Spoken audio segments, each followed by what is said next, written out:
My name is Marcus Doyle. I'm 53 years old, living in an 8th-floor apartment in Des Moines, Iowa. The apartment is quiet, dark wood floors, sliding glass doors opening onto a small balcony overlooking a street lined with bare maple trees.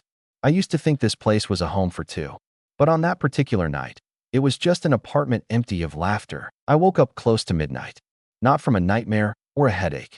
Just a feeling that something had changed. Strange, like the air in the room had turned cold in an instant. I got out of bed, went into the kitchen, made a cup of black coffee. Bad habit, I know. But people in my line of work, financial auditing, especially in investments, have one thing in common.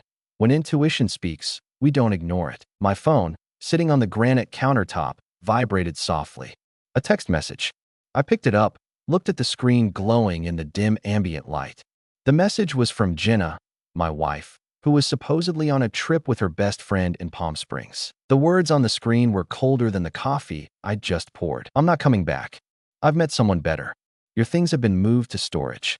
And I've transferred the money. Right below, it was a screenshot of a bank transaction. $118,000. Our entire joint savings, just transferred to her personal account at 11:42 p.m. I put the phone down. The coffee in my hand was still hot. I sat down in a chair, staring towards the dark window pane. Outside, a street sweeper passed by, its lights flashing across the glass. No tears, no smashing things, just the steady tick-tock of the wall clock, as if counting every second of the life that had just been torn apart. I wasn't surprised.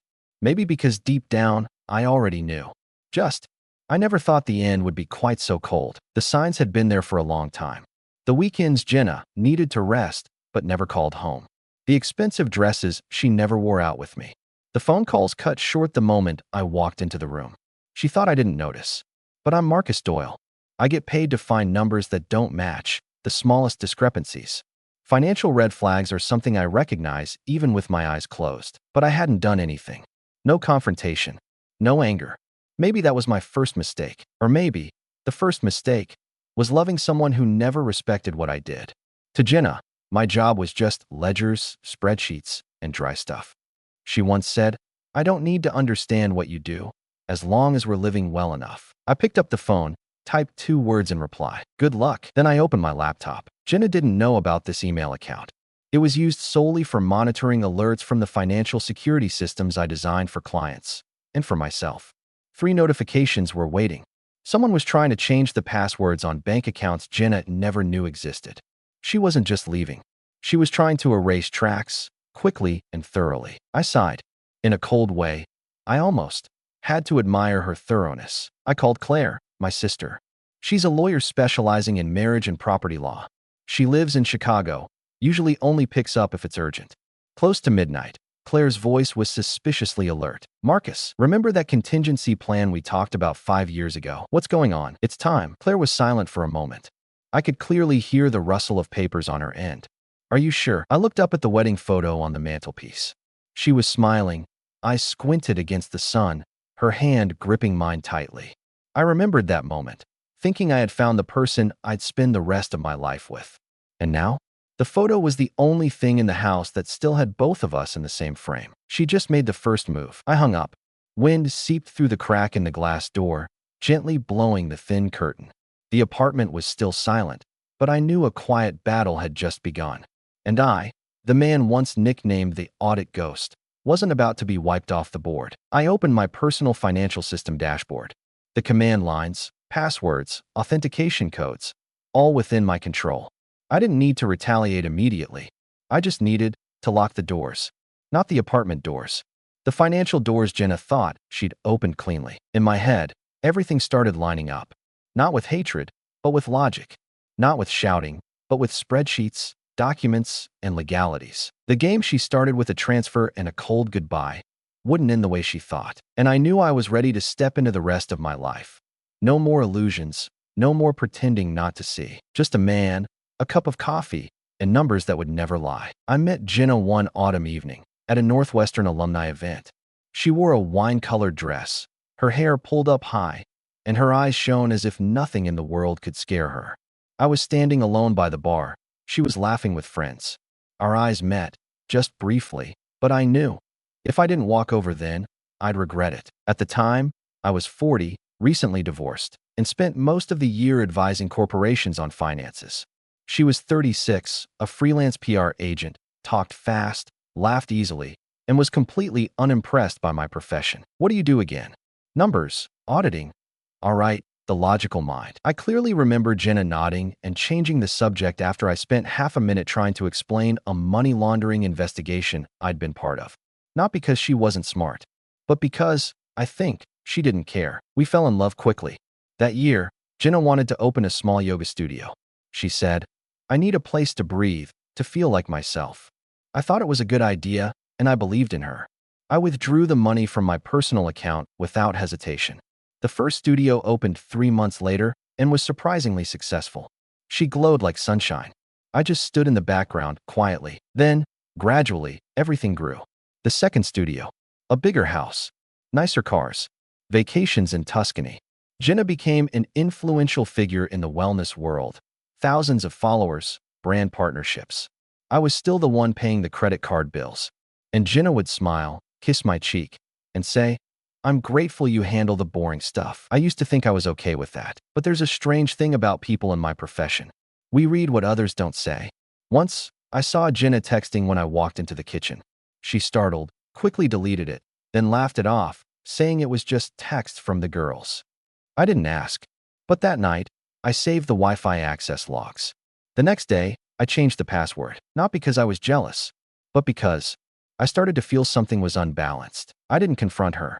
I'm not the type to blow everything up based on suspicion.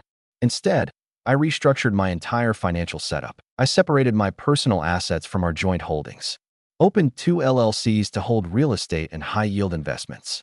I set up trusts for my mother and sister, partly to protect them and partly to create distance. I invested in cryptocurrency, not for speculation, but because it was a space she didn't understand.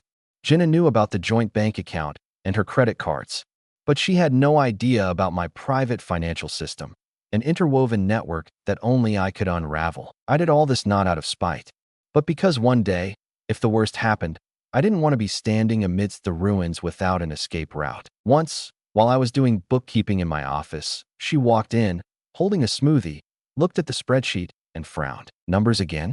I'm so sick of this stuff." I just smiled. "Well, it's how I protect us." She shrugged. "I just find it tiring.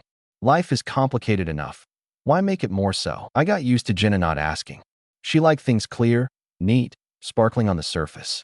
And I was the one asking questions where people usually looked away. Last winter, my birthday fell on the opening day of her third studio. Jenna forgot. No happy birthday all day. The next day, she bought me an expensive watch, put it on my wrist, and apologized with a smile. I wasn't angry.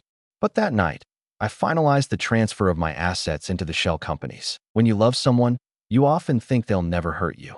But when you understand someone, you know that if their heart changes one day, the worst can happen. I don't know exactly when I stopped trusting Jenna completely.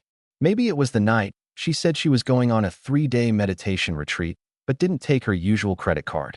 Maybe it was the time I saw the transfer labeled "gift for strategic partner" when there was no meeting on the calendar. I'm not sure anymore.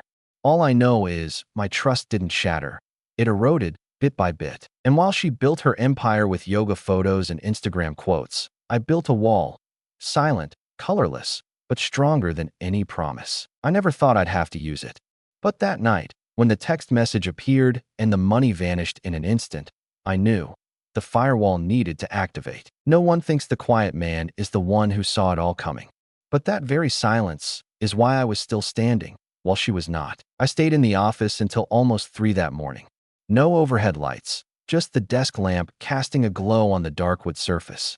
The warm yellow light illuminated the open laptop screen, numbers dancing like a private language only I understood. No music, no street noise, just the click of the keyboard and the steady tick of the clock, like the respirator hum in a place that used to be home. I reopened the central control panel that Claire, my sister, and I designed 5 years ago. A multi-layered financial system, with assets hidden behind shells of companies, trusts, consulting contracts, and flexible investments. I never thought I'd have to deploy it. But I also never let myself live without an exit. The window was still cracked open slightly. The night air carried the smell of damp wood and a cool chill. I heard the soft whir of the ventilation system, like someone whispering nearby. In that space, everything seemed to slow down. I stopped typing, looked up towards the wedding photo on the corner of the desk. The picture had faded slightly. She wore a white dress, eyes looking up at me full of hope.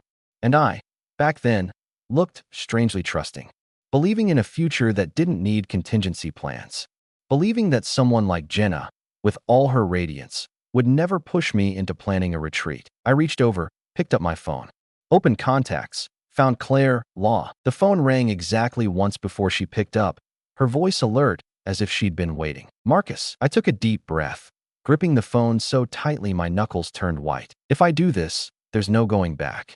You know that, right? There was a pause. Then Claire said, very softly, "You gave her enough chances." I didn't answer, just closed my eyes for a few seconds, as if nodding to myself. Then I reopened the screen, entered the first authentication sequence. I started by locking down all joint accounts. Not just the bank, but credit cards, investment accounts Jenna still thought were ours. A small portion of the balance was transferred to my mother's trust fund. All legal. I had meticulously prepared every legal line beforehand, just waiting for the day it was needed. Next, I triggered a fraud alert on the $118,000 withdrawal she had just made. With my network of former clients in the financial industry, I knew who to call. It took less than 10 minutes for a senior advisor at the bank to confirm. The transfer would be held for investigation if there were signs of irregularities. I sent all the documentation, message history, system alerts, screenshots of unauthorized logins. I didn't expect to get the money back, but I needed time. Time to get one step ahead. I typed another email, sent the file to Claire with the subject line "Lawsuit Filing, Urgent." Attached was evidence that Jenna had used joint funds to support someone named Troy Maddox, a man I'd seen appearing frequently in her recent posts. I didn't know exactly when Jenna and Troy started, but I guessed at least a year. She had posted pictures from a wellness conference, connecting with strategic partners. At the time, I thought I was just being overly cautious.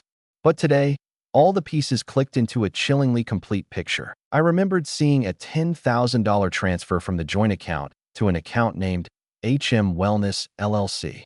I asked Jenna. She said it was a deposit for an advanced training program for her studio staff. I nodded, said nothing. That night, I looked it up and discovered the company was less than 3 months old. The official representative named Troy Maddox. I saved it. Didn't mention it.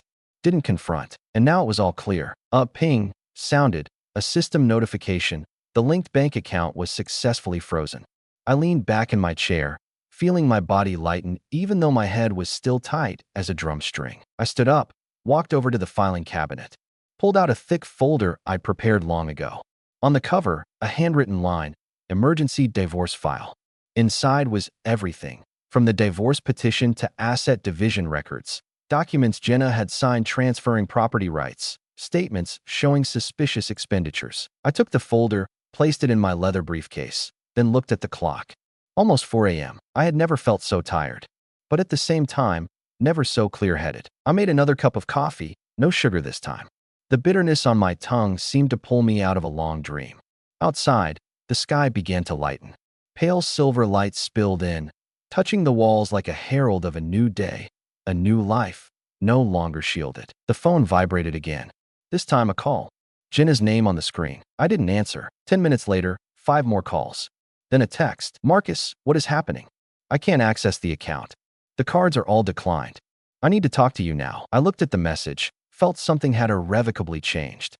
Not because she was panicking, but because I didn't feel pain anymore. I didn't reply. Instead, I opened the laptop again, accessed the deep search system for financial investigators, typed in the name, Troy Maddox, added a few keywords, bad debt, commercial credit, personally guaranteed loans. I needed to know more. I needed to know how much she had bet on a man I'd never met. And I needed to prepare, not just to protect myself, but to keep her from dragging me down with her pipe dream. That night, as I shut down the computer and stood by the window, looking out at the still sleeping city, I knew one thing. The game was no longer if, but when. And when had arrived. I went to Troy's gym on Tuesday morning. Not to fight, or to vent anger. I'm not the type to use fists when I have legal grounds. I just brought a folder, clear eyes, and a cold determination. to force the man living off my back to face reality. The fitness center was in a new glass building, right in the business district. Gleaming facade, automatic glass doors sliding open as I entered. A blast of cold air, smelling sharply of mint and sweat, hit me. Upbeat music pulsed from ceiling speakers, the heavy clang of weights, the squeak of sneakers on polished wood floors. It all merged into a carefully orchestrated symphony designed to impress. I wore a simple gray suit, black tie. Looking at me, no one would think I belonged there, which I liked even more. No one noticed a middle-aged man quietly walking past rows of treadmills, gliding past eyes accustomed only to mirrors. Troy appeared at the end of the hall. Tall, tanned evenly like he'd been painted, teeth impossibly white. He wore a tight tank top, branded athletic shorts, walking with the kind of confidence that suggested cameras followed his every step. He saw me, squinted for a second, then smiled and walked over, extending a hand politely, but with full control. "You're Marcus, right? Jenna mentioned you." "I'm Troy Maddox." I didn't shake his hand. I just looked at him, then said, "We need to talk." Privately. He raised an eyebrow slightly, then nodded, gesturing for me to follow him into a small office at the end of the row. Soundproof glass walls. On the wall hung a photo of him lifting weights under stage lights, next to gold-framed certificates. On the desk, a stack of contracts, a tablet, and a glass of pale green smoothie, slowly melting. He sat down, folded his arms behind his head, leaning back in the leather chair. "So, what can I do for you, Marcus?" I didn't sit. I opened my leather briefcase, took out the folder, placed it on the desk between us. The sound of the paper hitting the desk wasn't loud, but it was enough to make him pause, lower his hands. "I think you'll want to see this." Troy opened the folder, flipped through the first few pages. I watched his eyes move, his brow furrow slightly. He saw the bank statements, the loan agreements, equipment leases, commercial space rental contracts, all bearing Jenna's signature, and beneath it, faint but clear, spouse, Marcus Doyle. "What is this?" He looked up, his voice dropping lower. "It's every document Jenna used to guarantee nearly $200,000 in loans for you, under the guise of our marriage, using assets I never agreed to collateralize." Troy kept flipping, his hands slowing down. He couldn't maintain his composure anymore. For a brief moment, he looked straight at me, as if testing whether I was bluffing or serious. But I said nothing more. I let the silence do its work. He propped his hands on the desk, nodding slightly, like someone jolted awake from a pleasant dream. But that was between me and Jenna. It was a private agreement. I thought she had full authority. I cut him off. She had no right to use marital assets to guarantee a private business without spousal consent. That's a legal violation. Troy pushed the folder back towards me.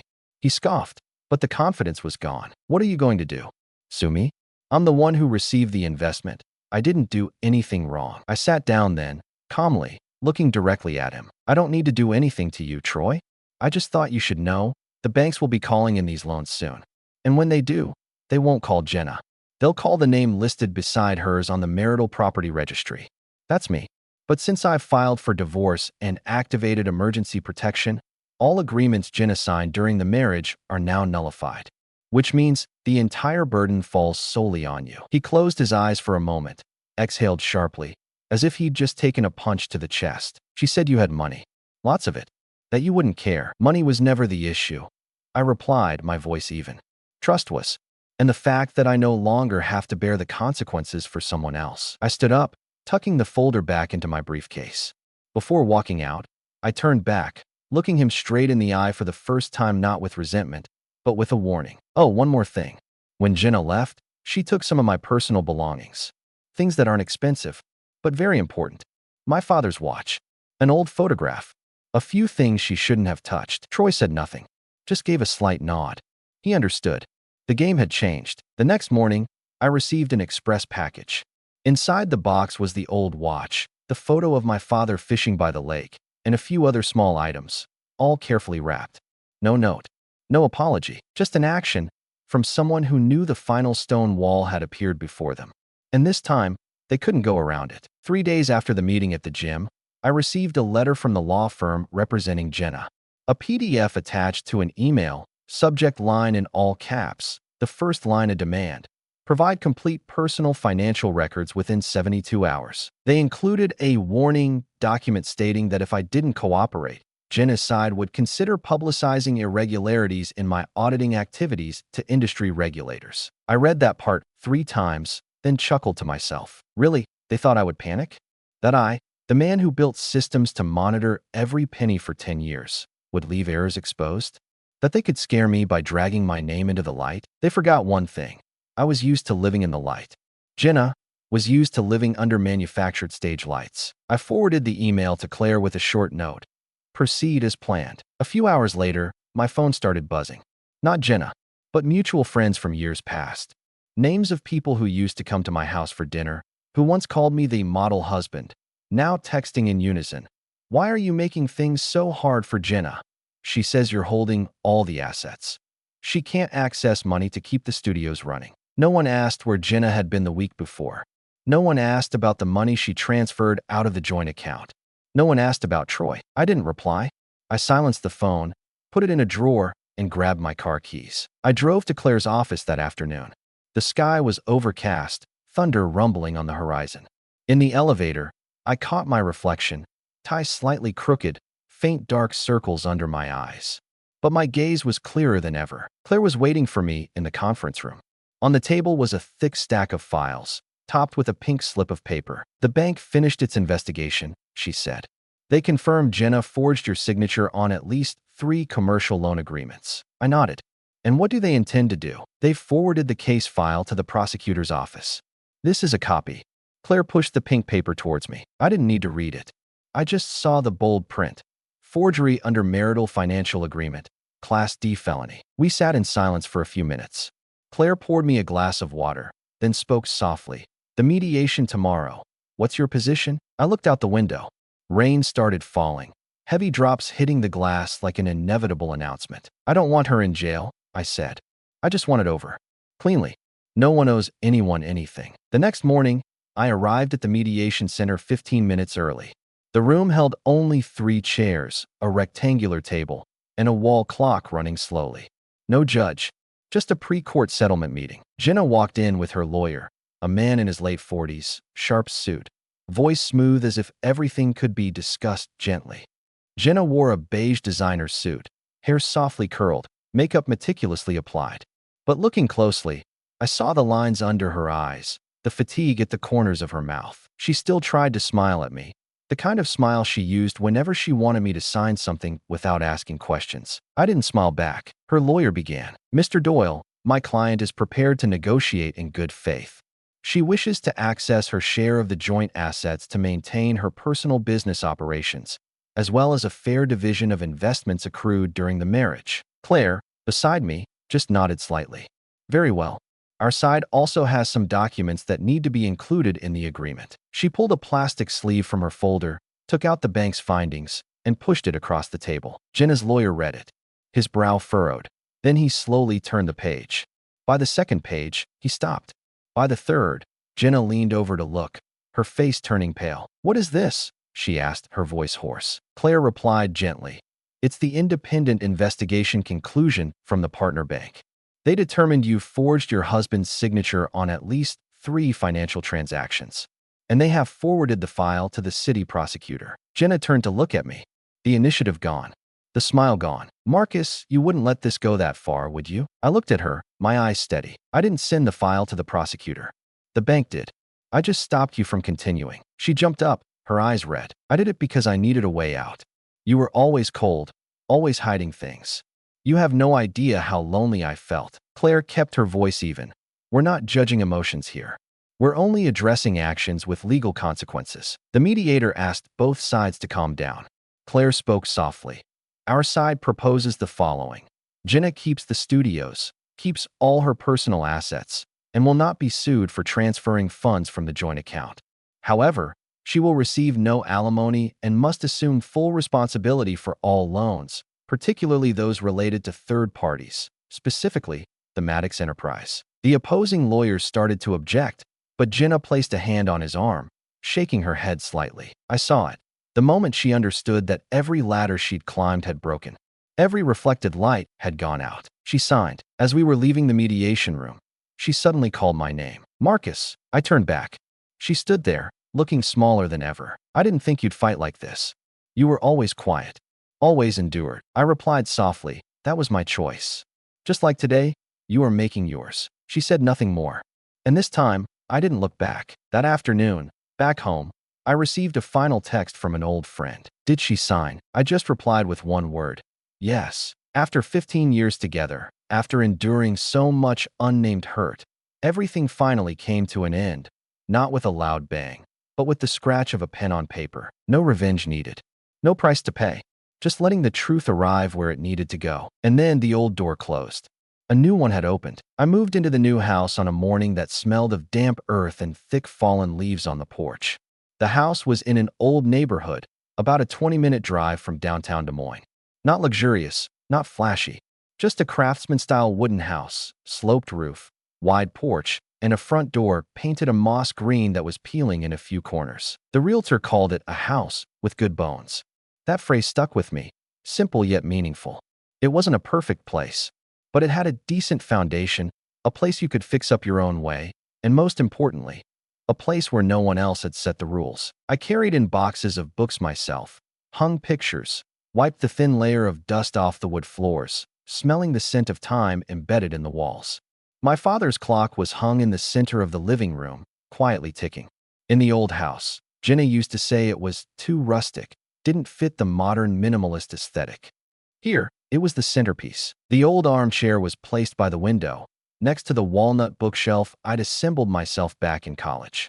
Morning sunlight streamed through the linen curtains, falling on the pages of a book, on the steaming coffee cup, on my face. A man feeling whole for the first time without being someone else's backdrop. Claire visited that first weekend. She brought a box of sandwiches, a cheap bottle of red wine, and a hand-woven rug the color of earth. To cover the scratches on the floor, she said. But I knew. The gift was the warmth she always knew how to bring when I didn't realize I needed it. We ate lunch on the porch. The November wind was just cold enough not to sting, but not warm enough to make you want to go inside. Red and orange maple leaves drifted by like actors in a silent play. Claire sat cross-legged on the step, holding her wine glass, gazing into the distance. Do you know, she said, that you could have dragged her through court, left her with nothing? I took a sip of wine, a slight burn on my tongue. I know, and you chose not to. I looked at her, then down at the front yard where weeds still grew between the paving stones. I hadn't gotten around to pulling them all yet, but they didn't look too bad, because it wouldn't help me sleep better. Claire smiled faintly.